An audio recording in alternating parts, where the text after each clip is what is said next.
দিচ্ছেন দাবাং দিলীপ। বিজেপি ক্ষমতায় এলে এই বাংলাতেও বুলডোজার, উত্তরপ্রদেশে ধাঁচে চলবে এই বুলডোজার। বিজেপি এলে দুর্নীতিগ্রস্তদের ঠাঁই হবে জেলে, নির্বাচনের সঙ্গে তদন্তের কোনো সম্পর্ক নেই। সাংবাদিক বৈঠক থেকে এই হুঁশিয়ারি দিচ্ছেন খড়গপুর সদরের বিজেপি প্রার্থী। ঠিক কি বলছেন দিলীপ ঘোষ, তার হুঁশিয়ারি শোনাবো।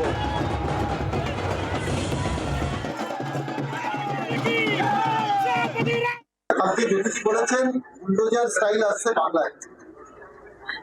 বুলডোজার থেকে আরম্ভ করে যা যা প্রয়োজন শান্তি আনার জন্য, আইন শৃঙ্খলা প্রতিষ্ঠিত করার জন্য, দুর্নীতি বন্ধ করার জন্য বিজেপি ক্ষমতায় এলে সব করবে।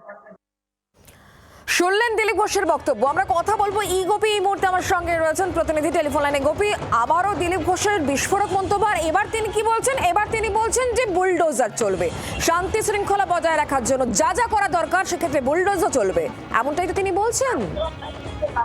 দেখো, নিজের চেনা মেজাজে ধরা দিলীপ ঘোষ মন্তব্য করলেন। আজ সাংবাদিক সম্মেলনে তৃণমূল সরকারকে এবং রাজ্যে বর্তমান পরিস্থিতি নিয়ে তীক্ষ্ণ আক্রমণ চালালেন। তার সাফ কথা, রাজ্যে শান্তি ফেরাতে এবং দুর্নীতি মুক্ত করতে বিজেপি ক্ষমতায় এলে উত্তরপ্রদেশ ঢাকায় বুলডোজার চলবে, নীতি প্রয়োগ করতে হবে। ফিরাদ হাকিমের একটা পুরনো মন্তব্য রয়েছে, তিনি বলেন ইউপি, বিহার, দিল্লি, গুজরাট সব জায়গায় রাম রাজ্য হয়েছে, সেখানে কি কোনো মুসলমানের কেটে ফেলা হয়েছে?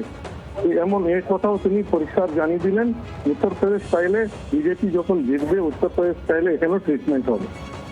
একদমই গোপী, তুমি আমাদের সঙ্গে থাকো। শুধু এখানেই থেমে থাকেননি দিলীপ ঘোষ। তিনি কি বলছেন? তিনি বলছেন দুর্নীতিগ্রস্ত যারা, তাদের ঠাঁই হবে জেলে।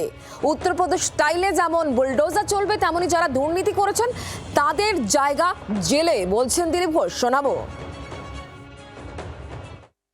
যারা দুর্নীতি করেছে তাদেরকে আইনের সামনে আসতে হবে।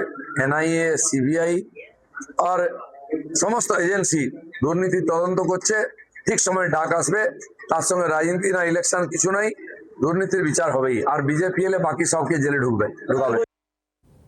কথা বলবো। আমরা টেলিফোন লাইনে যোগাযোগ করতে পেরেছি তৃণমূল কংগ্রেস নেতা জয়প্রকাশ মজুমদার আমাদের সঙ্গে রয়েছেন। জয়প্রকাশ দা, উত্তরপ্রদেশের ধাঁচে এই রাজ্যেও বুলডোজার চলবে, এমনটাই তিনি বলছেন। আইন শৃঙ্খলা রক্ষা করতে গেলে যা দরকার তা হবে, এবং এটাও তিনি বলছেন যারা দুর্নীতি করেছেন তাদের ঠাঁই হবে জেলে। কি বলবেন আপনি?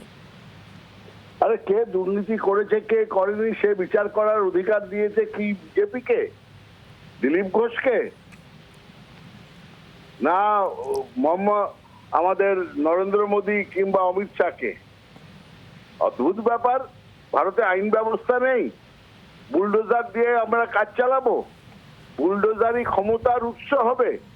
মাওবাদীরা বলে বন্দুকের নলই ক্ষমতার উৎস, আর এই দিলীপ বাবু, যোগী আদিত্যনাথ, অমিত শাহ এরা বলে বুলডোজারই ক্ষমতার উৎস, আইনের পরোয়া করব না আমরা।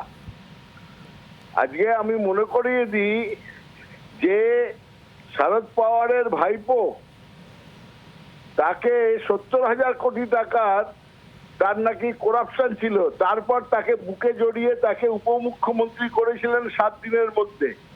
যেদিন বলেছিলেন মোদী 70,000 কোটি টাকার দুর্নীতিগ্রস্ত লোক, তাকেই আবার বিজেপি বুকে জড়িয়ে নিয়েছিল, শুভেন্দু অধিকারীকে যেভাবে নিয়েছে। তো দুর্নীতির বিচার কি কোর্টের বাইরে বিজেপি করবে? কোর্ট করবে না। এ অদ্ভুত ব্যাপার। অসামাজিক, সংবিধান বিরোধী, দুষ্কৃতিকারী, মাওবাদীদের মতন কথা বলছেন দিলীপ ঘোষ। বুঝতে পারছি জয়প্রকাশ বাবু, আপনার বক্তব্য অনেক ধন্যবাদ আমাদের সঙ্গে টেলিফোন লাইনে থাকার জন্য।